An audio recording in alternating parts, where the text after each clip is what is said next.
Welcome to Tools, Tech, and Gear. I'm Seth. Today I have an unboxing and overview of the Rode Video Micro 2.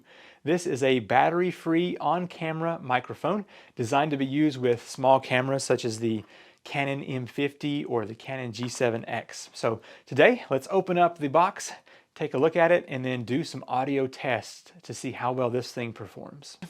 We've got a small 3.5 millimeter cable. We've got a slightly longer one that has the little bends there to allow you to stretch out further.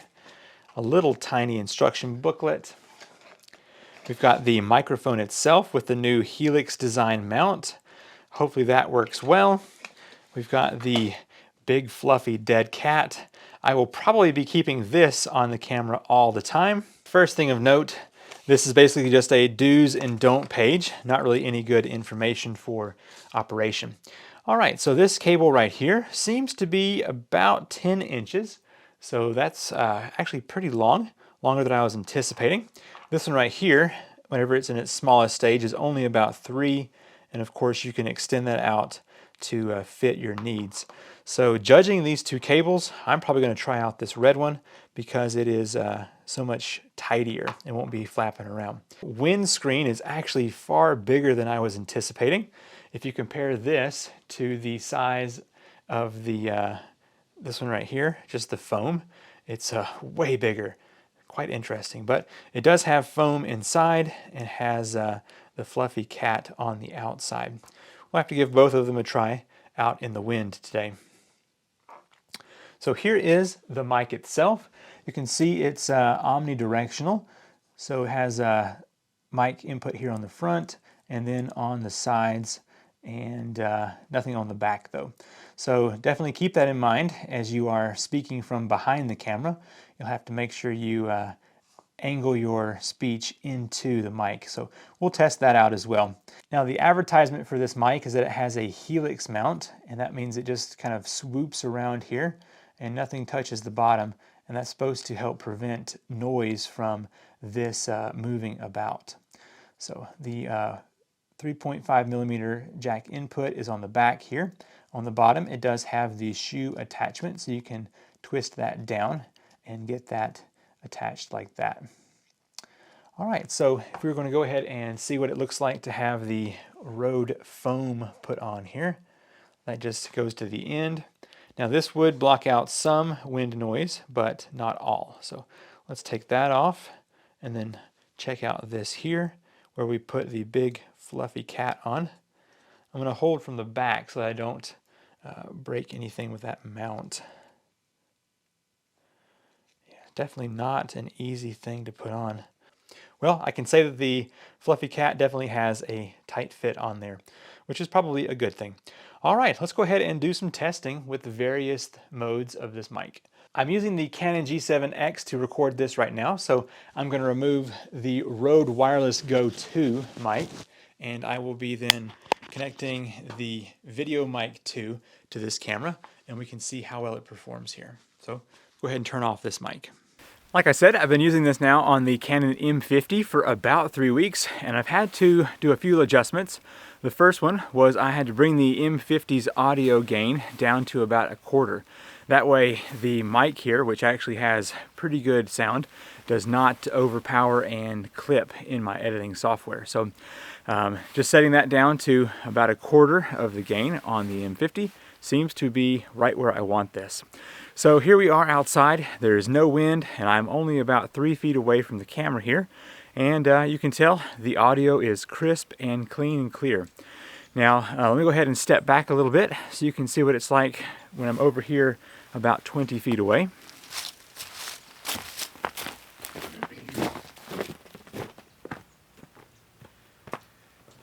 And this is about 20 feet away.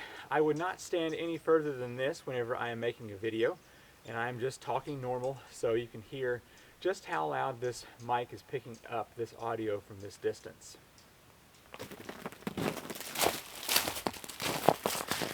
Now I know some of us like to hold a camera in the hand and talk from behind the mic, so let me go ahead and do that real quick. Just placing a hand on the camera and slowly panning around here, talking normal. And you can tell that there is a difference in the audio volume, and it's just not quite as crisp and clear as if you were talking from the front. And then let me step back about 20 feet and you can hear what that sounds like.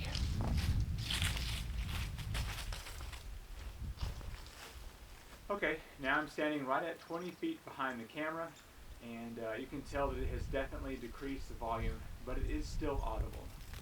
I just removed the dead cat windscreen, and you can hear there is a little bit of wind out here, but not too bad.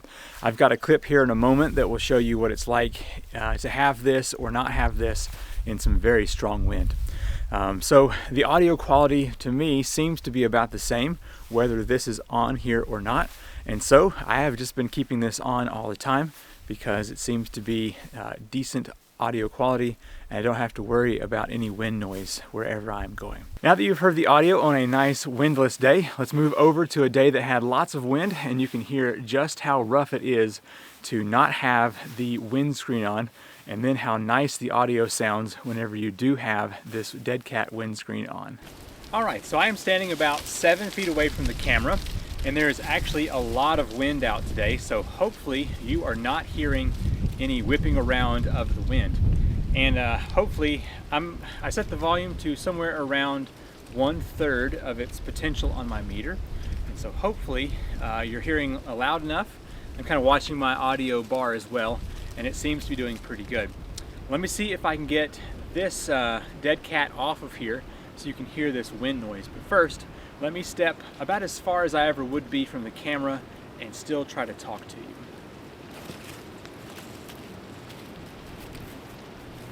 All right, so this right here is about 25 feet or so away from the camera. And honestly, I don't think that I would ever want to talk this far away because I feel like I have to talk pretty loud. But anyway, all right, there we go. I just took this muff off of the microphone, and so hopefully you can hear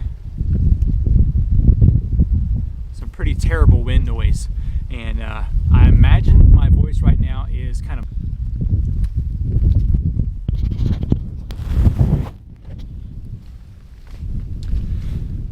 okay, so that is the little Rode foam that was included with this mic, and hopefully it's a little bit better on the wind noise, and I don't know, I guess it's also made for those sharp hisses and pop sounds as well. But anyway, I think that I'm going to keep that dead cat on there most of the time. Okay, so I just have the foam back on the mic and doing a little talking bit here to you in front of the camera, which should be the best audio because there's no audio receptors on the back of the mic. So as you're speaking from the back, it just won't be as good. So let me go ahead and turn this camera around, and I will speak from this other side, and we'll see how it does. Okay, I am standing directly behind the camera, so if I were showing you something such as my Tools Tech and Gear logo up here on the wall, this is how I would be standing and talking, and hopefully you're still able to hear me decent enough. I'm kind of anticipating that the volume is going to be a little bit quieter, but hopefully it's good enough that you can hear what's going on. I hope you've enjoyed this quick video on the Rode Micro 2 microphone. Now, for the past year or more, I've been using the Rode Wireless Go 2, and this is a nice mic, but the battery life is not long enough, and if you hit the mute button, then you're without audio on all your clips, and it's quite frustrating. So I have now moved over to the Micro 2, and I've had zero issues with it for this past 3 weeks. I filmed maybe 3 or 4 videos, and it has worked out flawlessly. If you want to check out this microphone, I will have a link in the description down below. I think you will be pleasantly surprised at the quality that you get out of this mic. I'm Seth with Tools Tech and Gear, and I will see you in the next video.